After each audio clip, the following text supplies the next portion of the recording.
Python programming में आज का हमारा टॉपिक है व्हाट इज़ सेट।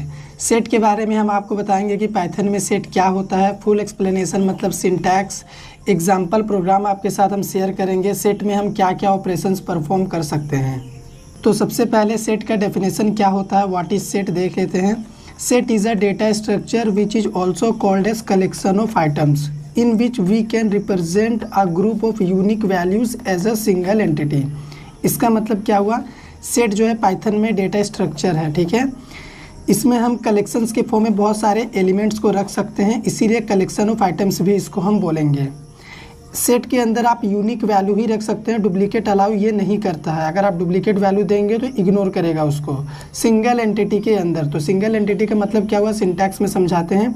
सबसे पहले आपको यहाँ पे सेट का एक नेम लेना है, यानी वेरिएबल नेम होगा यहाँ पे, इक्वल टू कार्ली ब्रेसेस से आप ये जो रिप्रेजेंट कर रहे हैं यही आपका सिंगल एंटिटी है।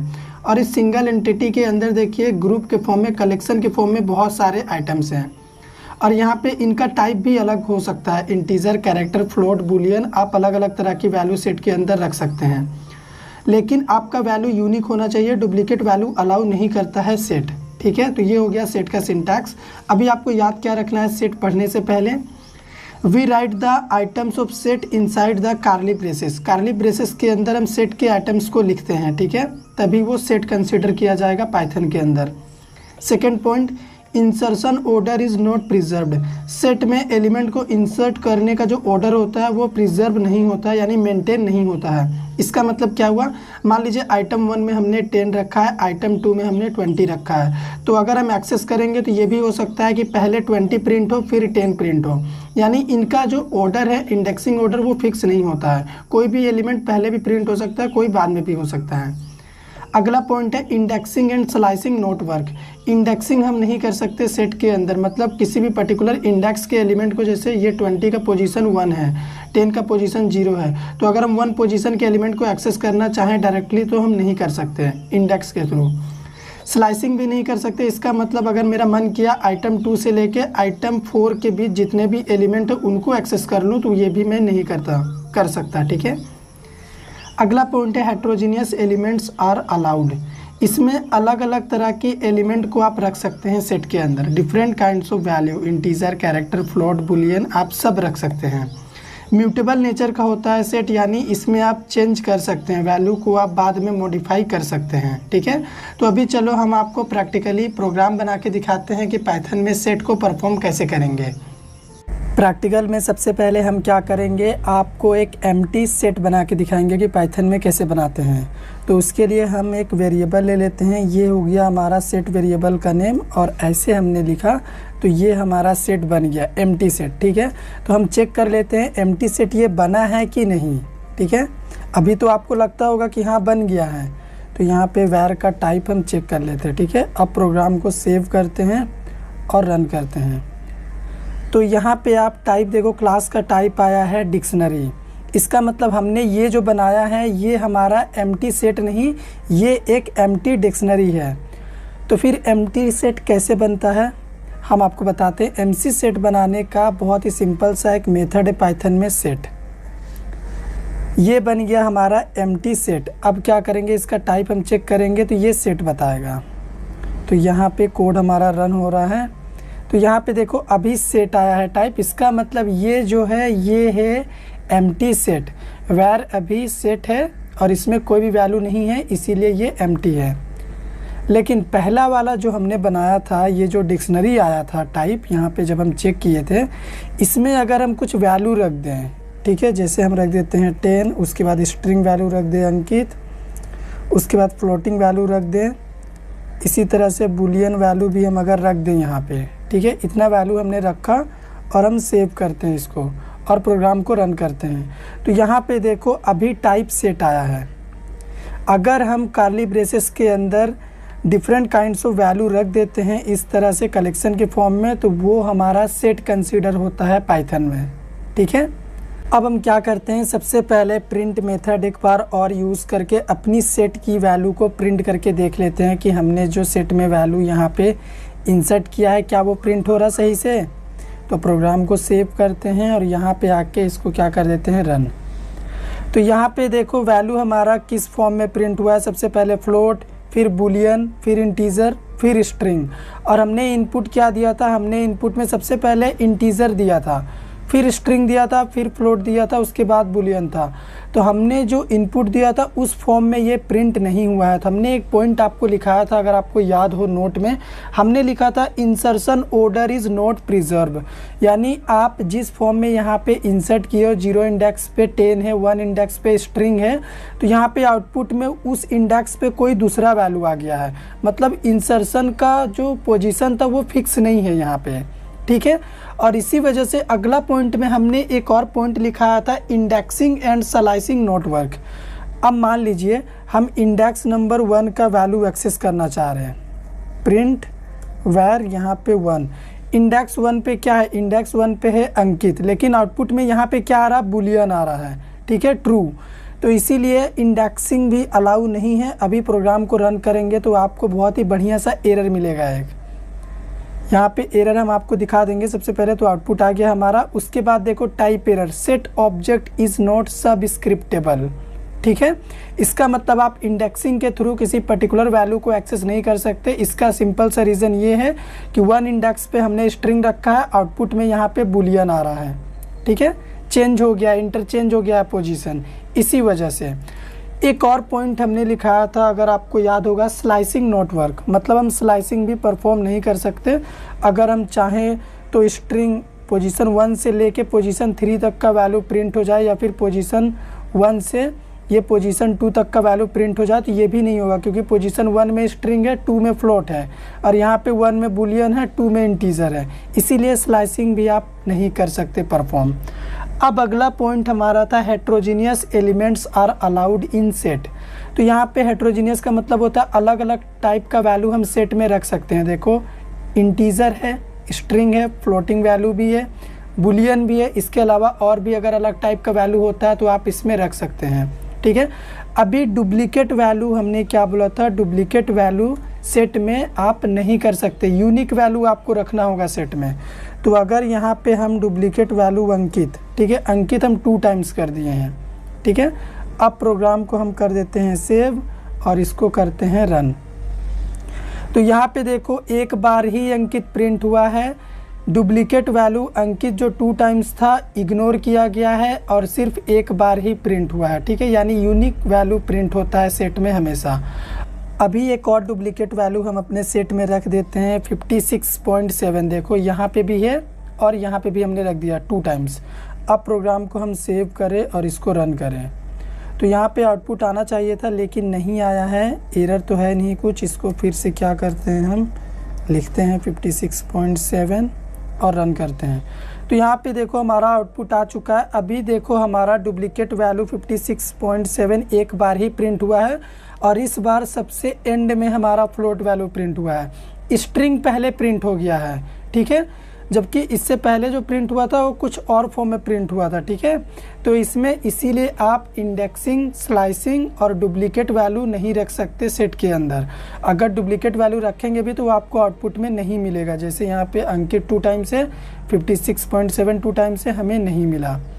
अभी एक लास्ट पे पॉइंट हमने लिखा था, सेट जो है म्यूटेबल नेचर का होता है पाइथन में, यानी इसमें हम चेंजेस परफॉर्म कर सकते हैं, वैल्यू को मॉडिफाई कर सकते हैं बाद में। तो उसके लिए कुछ प्री डिफाइंड मेथड्स हैं सेट के पाइथन में, तो चलिए उनके थ्रू हम म्यूटेबल ऑपरेशन परफॉर्म करते हैं। सेट में कैसे करेंगे, हमारा फर्स्ट मेथड है ऐड मेथड। तो चलिए हम आपको बताते हैं कि ऐड मेथड करता क्या है, ठीक है। तो हम क्या करेंगे, हमारा सेट वेरिएबल का नाम क्या है, वैर, और हमारे मेथड का क्या नाम है, डॉट ऐड। हमने ऐड मेथड को कॉल किया। ऐड मेथड क्या करता है कि एक पैरामीटर एज ए इनपुट लेता है। तो यहाँ पे हम एक आइटम इंसर्ट कर सकते हैं, मतलब एक आइटम यहाँ पे दे सकते हैं। जैसे मैं चाहता हूँ यहाँ पे आ जाए लर्न कोडिंग, तो हम ऐड मेथड में लर्न कोडिंग लिख दिए। अब कंट्रोल-S करता हूँ मैं और इसे रन करता हूँ, ठीक है। हमारा प्रोग्राम हो रहा है एग्जीक्यूट। तो यहाँ पे आप देख सकते हैं लर्न कोडिंग हमारा प्रिंट हो चुका है, यानी हमने ऐड मेथड के थ्रू अपने सेट में लर्न कोडिंग को हमने प्रिंट करवा लिया है। तो मैं अगर चाहता हूँ कि यहाँ पे एक और आइटम ऐड कर दूँ, तो मैं यहाँ पे कोमा दे के अगर चाहूँ 10 भी लिख दूँ और कंट्रोल एस करके मैं अगर इसे रन करूँ तो क्या होता है ज़रा देखते हैं। यहाँ पे एक एरर आया है, क्या एरर का नाम क्या है, टाइप एरर। टाइप एरर क्या है कि set add takes exactly 1 argument two given. इसका मतलब ये है कि जो हमारा जो ऐड मेथड है वो एक आर्गुमेंट लेता है और हमने क्या किया है, 2 दिया हुआ है। तो ये पॉसिबल नहीं है कि हम यहाँ पे 2 आर्गुमेंट पास कर सकते हैं, ठीक है। तो ये हुआ हमारा ऐड मेथड। हमारा नेक्स्ट मेथड क्या है, हमारा नेक्स्ट मेथड है अपडेट मेथड। तो अपडेट मेथड क्या करता है, यहाँ पे अगर हम ऐड के जगह पे अपडेट लिखें, ठीक है, हमने अपडेट लिख दिया और हम लर्न कोडिंग ही रहने देते हैं। अभी कंट्रोल एस करा मैंने और इसे सेव करा। तो यहाँ पे आप देख सकते हैं ट्रू अंकित और अपडेट मेथड में लर्न कोडिंग एक एक कैरेक्टर में डिवाइड होके यहाँ पे आया है। यहाँ पे एक एक कैरेक्टर में डिवाइड होके आया। तो इसको हम क्या करेंगे, ये जो हमारा अपडेट मेथड है, एक से ज़्यादा पैरामीटर जब हमें देना हो या इंसर्ट करवाना हो, अपडेट करवाना हो, तब हम यूज़ करते हैं इस अपडेट मेथड का। तो अगर हम एक इस पैरामीटर देंगे, जैसे यहाँ पे हमने एक स्ट्रिंग दिया, तो वो इस फॉर्म में ही हमें रिज़ल्ट दिखाएगा, एक एक कैरेक्टर को सेपरेट कर करके। लेकिन अगर यहीं पे हम कॉमा दे के और भी स्ट्रिंग इनपुट करते, जैसे मैंने करता हूँ अंकुश और कंट्रोल एस करता हूँ, अब ये परफेक्ट आउटपुट देगा। ये परफेक्ट आउटपुट अभी भी नहीं दे रहा है। परफेक्ट आउटपुट अभी इसलिए नहीं दे रहा क्योंकि अपडेट मेथड में हमें क्या करना होगा, स्क्वायर ब्रेसेस लगाना होगा, तभी ये परफेक्टली वर्क करता है, नहीं तो ये वर्क नहीं करता है। मैंने जानबूझ के ऐसा किया था ताकि मैं आपको दिखा सकूं। अब मैं प्रोग्राम को करता हूं रन। तो यहाँ पे आप देख सकते हैं सक्सेसफुली हमारा लर्न कोडिंग भी जिस फॉर्म में हमने यहाँ पे दिया है उसी फॉर्म में यहाँ पे आया है और अंकुश भी एज इट इज़ प्रिंट हो चुका है। हमने क्या किया था प्रीवियस टाइम, हमने सिर्फ एक स्ट्रिंग दिया था, यानी एक डेटा को दिखा था यहाँ पे। तो फिर से हम एक डेटा को ही रहने देते हैं और इसे रन करते हैं। तो यहाँ पे आप देख सकते हैं हमारा लर्न कोडिंग आ चुका है। तो कहने का मतलब ये है कि अपडेट मेथड हम तब यूज़ करेंगे जब हमें एक से ज़्यादा वैल्यू को अपने सेट में इंसर्ट करवानी हो, यानी डालना हो उसमें एक से ज़्यादा आइटम को, तब हम करेंगे अपडेट मेथड का यूज़, ठीक है। अब हमारा नेक्स्ट मेथड क्या है, हमारा नेक्स्ट मेथड है पॉप मेथड। तो ठीक है, हम पॉप मेथड का यूज़ कर लेते हैं। इसे हम करते हैं इरेज, यहाँ पे वैर डॉट पॉप, हमने पॉप मेथड को कॉल कर लिया। कंट्रोल एस करते हैं। सबसे पहले मैं बता दूं पॉप मेथड करता क्या है। पॉप मेथड आइटम को रिमूव करता है, यानी हमारे सेट में आइटम जो भी रहेगा, लास्ट में जो भी आइटम रहेगा उसको पॉप मेथड रिमूव कर देगा। कंट्रोल एस हमने कर दिया है। अब इसे मैं रन करता हूँ तो हमारा 56.7 देखिए रिमूव हो चुका है। मैं आपको बताता हूँ कि हमारा रिजल्ट जो है 56.7 क्यों आया है, क्योंकि हमने यहाँ पे वैर डॉट पॉप लिखा है। मैंने क्या कहा था, लास्ट में जो भी आइटम रहेगा वो उसको रिमूव कर देगा। तो अगर मैं यहाँ पे प्रिंट फंक्शन लिखूँ और यहाँ पे वैर लिखूँ, ठीक है, और कंट्रोल एस करता हूँ, तो आप देख सकते हैं यहाँ पे आप देख सकते हैं सेट में 56.7 है ही नहीं, यानी पॉप मेथड हमारे सेट से 56.7 को रिमूव कर दिया है। इसीलिए हमारा जो फर्स्ट टाइम हमने वायर डॉट पॉप लिखा था तो यहाँ पे 56.7 प्रिंट हुआ था। तो पॉप मेथड लिस्ट के लास्ट इंडेक्स में जो भी आइटम रहेगा उसको रिमूव करने का काम करता है, ठीक है। अगर मैं यहाँ पे और वन टाइम पॉप लिख दूँ सेम फंक्शन को, जैसे यहाँ मैंने यहाँ पे प्रिंट में लिखा है, कंट्रोल सी करता हूँ और यहाँ पे कंट्रोल वी करता हूँ और कंट्रोल एस से मैंने सेव करा और इसे मैंने प्रिंट किया, तो आप देख सकते हैं फर्स्ट टाइम इसने 56.7 को रिमूव किया, देन उसके बाद इसने क्या किया, ट्रू को रिमूव कर दिया। इसने ट्रू को रैंडमली, क्योंकि हमने आपको क्या कहा था, सेट में प्रिंटिंग के टाइम पे एलिमेंट प्रिजर्व नहीं होते, यानी इंसर्शन जिस ऑर्डर में रहता प्रिंटिंग इस ऑर्डर में नहीं होता, तो उसने रैंडमली सेलेक्ट कर दिया इस ट्रू को। और जब हमने वैर को प्रिंट किया तो यहाँ पे ट्रू और 56.7 हट गया, तो क्या बचा, 10 और अंकित नाम का स्ट्रिंग बचा। इसीलिए ये सिर्फ 2 ही आइटम को प्रिंट किया है। तो ये होता है पॉप मेथड। अब हमारा अगला मेथड क्या है, हमारा अगला मेथड है रिमूव मेथड। तो उसको भी देख लेते हैं। मैं अगर इसको करता हूँ रिमूव, ठीक है, वैर डॉट रिमूव हमारे मेथड का नाम है। मैंने रिमूव मेथड को कॉल कर लिया। अब रिमूव मेथड मैं ऐसे लिख दूंगा तो ये एरर जनरेट करेगा। मैं आपको रन करके दिखा देता हूँ। ये एरर जनरेट कर रहा है, क्या एरर है, type error. Set remove takes exactly one argument, यानी हमें इसमें एक आर्गूमेंट देना होगा, यानी एक पैरामीटर पास करना होगा। तो हमें क्या पास करना होगा, यहाँ पे हमारे पास चॉइस है, पॉप मेथड में हमारे पास चॉइस नहीं था। यहाँ पे मेरा मन है कि मैं अंकित नाम का स्ट्रिंग को रिमूव करना चाहता हूँ अपने सेट से, तो मैं यहाँ पे लिख दूँगा अंकित, ठीक है, और मैं कंट्रोल एस करता हूँ और इसे रन करता हूँ। तो आप देख सकते हैं हमारे सेट से अंकित रिमूव हो चुका है। यानी पॉप और रिमूव में एक डिफरेंस है कि रिमूव मेथड का यूज़ करके हम अपनी चॉइस के हिसाब से आइटम को डिलीट कर सकते हैं अपने सेट से, लेकिन पॉप में ऐसा नहीं होता, और रैंडमली सेलेक्ट करता है और डिलीट करता है। अब हमारा अगला मेथड क्या है, हमारा अगला मेथड है क्लियर मेथड। तो इसे भी देख लेते हैं कि क्लियर मेथड करता क्या है। मैं क्लियर मेथड को कॉल करता हूँ और प्रोग्राम को करता हूँ कंट्रोल एस, और यहाँ पे आप देख सकते हैं क्लियर मेथड जब मैंने लिखा तो यहाँ पे आउटपुट में क्या आया है, सेट आया है। यानी क्लियर मेथड हमारे सेट में जितने भी आइटम्स रहेंगे सभी को क्लियर कर देगा, यानी रिमूव कर देगा, वो एम्प्टी बना देगा। इसीलिए जैसे ही मैंने वैर डॉट क्लियर यहाँ पे लिखा और वैर को प्रिंट किया तो इसके अंदर अब कोई आइटम बचा ही नहीं, तो प्रिंट क्या करेगा, इसीलिए इसने सेट को ही, यानी सेट फंक्शन को ही रिटर्न करके आउटपुट दिखा दिया, ठीक है। अब हमारा हम कुछ सेट के साथ मैथमेटिक्स ऑपरेशन भी परफॉर्म कर सकते हैं, यानी मैथमेटिक्स टाइप के फंक्शन भी सेट के साथ हम परफॉर्म कर सकते हैं। उसके लिए मैं क्या करता हूँ, एक और सेट बना लेता हूँ। यहाँ पे इस सेट को कॉपी करता हूँ मैं, कंट्रोल सी, और नेक्स्ट लाइन में इसे कंट्रोल भी करता हूँ, ठीक है। अब मैंने आपको क्या बोला कि इसके पास कुछ मैथमेटिक्स टाइप के मेथड भी हैं, तो उसको हम यूज़ करके आपको दिखाते हैं। यहाँ पे मैं इसे कर देता हूँ var2, ठीक है, var2 मैंने बोला, var2 कर दिया। और इसकी वैल्यू में थोड़ी सी चेंजेस कर देता हूँ। मैं इसकी वैल्यू में चेंजेस ये डालता हूँ कि मैं यहाँ पे स्ट्रिंग डालता हूँ इंडिया, देन और एक दो वैल्यू मैं यहाँ पर दे देता हूँ, जैसे मैं दे देता हूँ फॉल्स, मैंने फॉल्स लिख दिया, ठीक है। मैं कंट्रोल एस करता हूँ। अब पहला मैथमेटिक्स मेथड है यूनियन, तो मैं क्या करूँगा, var डॉट यूनियन, सेट के पास ये मेथड है var डॉट यूनियन, और इसके पैरामीटर में मैं क्या लिखूँगा, var2, ठीक है, मैंने लिख दिया। अब मैं करता हूँ कंट्रोल एस और इसे करता हूँ रन। तो यहाँ पे आप देख सकते हैं इसने क्या किया है, प्रिंट किया है। अब मैं समझाता हूँ कि ये आउटपुट क्यों आया है।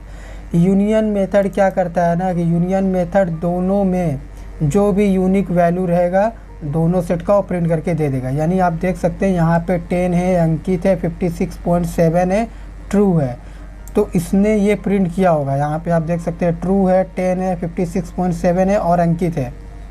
फिर यहाँ पे अंकित रिपीट हुआ तो इसको इग्नोर किया, 56.7 रिपीट हुआ तो इसको भी इग्नोर किया। यहाँ पे भी अंकित है, इग्नोर किया, यहाँ पे भी 56.7 है तो इसने इग्नोर कर दिया, ठीक है। लेकिन यहाँ पे अब यूनिक वैल्यू क्या बचा, यहाँ पे यूनिक वैल्यू बचा इंडिया और फॉल्स, तो उसने फॉल्स और इंडिया को भी प्रिंट कर दिया है। यूनियन दोनों का, यानी दो सेट रहेगा तो दोनों के वैल्यू को प्रिंट करेगा, लेकिन दोनों में जो यूनिक वैल्यू रहेंगे उसको, अगर डुप्लीकेट वैल्यू है 2 टाइम्स 3 टाइम्स है तो वो उसको 1 टाइम कंसीडर करेगा, लेकिन प्रिंट जरूर करेगा, लेकिन 1 टाइम कंसीडर करके। तो ये हुआ यूनियन मेथड। हमारा अगला मेथड क्या है, इंटरसेक्शन। मैं यहाँ पे आपको इंटरसेक्शन मेथड लिख के दिखाता हूँ, ठीक है। इंटरसेक्शन करता हूँ मैं कंट्रोल एस, इसे रन करता हूँ, फिर मैं समझाता हूँ कि आउटपुट क्या आता है, ठीक है। यहाँ पे आउटपुट आया है 56.7 ट्रू, 10 अंकित। ये क्यों आया है, क्योंकि इस इंटरसेक्शन मेथड क्या करता है कि जो भी वैल्यू कॉमन होती है दोनों सेट में, सेट में ही नहीं, अगर आप मैथ पढ़े होंगे, मैथमेटिक्स पढ़ते होंगे तो वहाँ भी सेम लॉजिक अप्लाई होता है कि इंटरसेक्शन का मतलब कॉमन वैल्यू। तो यहाँ पे देखिए 10 अंकित, 56.7 ट्रू, ये स्टार्टिंग की 4 वैल्यूज़ कॉमन है। उसके बाद अंकित 56.7 अंकित, ये सब मतलब सिमिलर वैल्यू है और अलग वैल्यू है, तो वो उसको इग्नोर करेगा। कहने का मतलब ये है कि इंटरसेक्शन सिर्फ और सिर्फ कॉमन वैल्यू को कंसीडर करता है, दोनों वेरिएबल यानी दोनों सेट में कंपेयर करेगा और जो मैचिंग दिखेगा वो उठा के हमें प्रिंट करके दे देगा। ये काम होता है इंटरसेक्शन का। हमारा अगला मेथड क्या है, एक और चीज़ मैं आपको बता देता हूँ। यहाँ पे हम इंटरसेक्शन को ऑपरेटर के थ्रू भी अचीव कर सकते हैं। मैं प्रिंट फंक्शन में लिखता हूँ वैर, ठीक है। इंटरसेक्शन ऑपरेटर होता है एंड ऑपरेटर, यानी आप एक बार एम्परसेंड लिखेंगे तो वो इंटरसेक्शन ऑपरेटर, इसको आप बोल सकते हैं। फिर मैं लिखता हूँ यहाँ पे var2, ठीक है। मैं करता हूँ कंट्रोल एस, तो यहाँ पे आप देख सकते हैं सेम रिज़ल्ट आया है। चाहे आप ऑपरेटर यूज़ करके इंटरसेक्शन करिए या फिर फंक्शन यूज़ करके यानी मेथड यूज़ करके इंटरसेक्शन करिए। ठीक इसी तरह यूनियन में भी ये पॉसिबल है। मैं आपको यूनियन के साथ भी करके दिखाता हूँ। ठीक है, यूनियन का साथ भी एक ऑपरेटर होता है। मैं लिखता हूँ प्रिंट वैर, यूनियन होता है हमारा क्या होता है, और ऑपरेटर होता है। देन मैं लिखता हूँ वैर टू, मैंने लिखा वैर टू, कंट्रोल एस करता हूँ। यहाँ पे आप देख सकते हैं सेम रिज़ल्ट आएगा। फर्स्ट टाइम मेथड यूज़ करके जो हमने रिज़ल्ट प्रिंट किया है, ऑपरेटर यूज़ करके भी हमने वही रिज़ल्ट अचीव किया है। तो अब आप कहेंगे कि दोनों जब सेम है तो हम मेथड यूज़ क्यों करें, ऑपरेटर क्यों यूज़ ना करें। आपकी मर्ज़ी, आप कुछ भी यूज़ कर सकते हैं। लेकिन मैं एक बात बता दूं कि हमारा ऑपरेटर यूज़ करके जो भी हम करते हैं वो फास्ट होता है, यानी ऑपरेटर एज़ कंपेयर मेथड बहुत फास्ट वर्क करता है। ठीक है, अब हमारा अगला मेथड क्या है, हमारा अगला मेथड है माइनस मेथड। मैं आपको माइनस मेथड यूज़ करके दिखाता हूँ। तो माइनस मेथड का नाम नहीं है, आप कह सकते हैं डिफरेंस मेथड, तो उसको आप माइनस भी कंसीडर कर सकते हैं। मैं लिखता हूँ डॉट डिफरेंस और करता हूँ प्रोग्राम को सेव और रन। तो यहाँ पे आप देख सकते हैं इसने एम्प्टी दिखा दिया। एम्प्टी इसलिए दिखाया क्योंकि देखिए पहले वाले में इसने देखा, सेकंड वाले में भी वही वैल्यू है, फिर यहाँ पे भी अंकित है, यहाँ पे भी अंकित है, 56.7 है, 56.7 है। जब दोनों पहला से सेकंड का पूरा वैल्यू मैच ही कर गया तो इसीलिए इसने सारे के सारे माइनस कर दिए, तो यहाँ पे एम्प्टी दिखा दिया। अगर आपको फिर भी रिजल्ट देखने हैं कि ये परफेक्टली वर्क कर रहा है कि नहीं, तो यहाँ पे मैं आपको 100 लिख के दिखाता हूँ।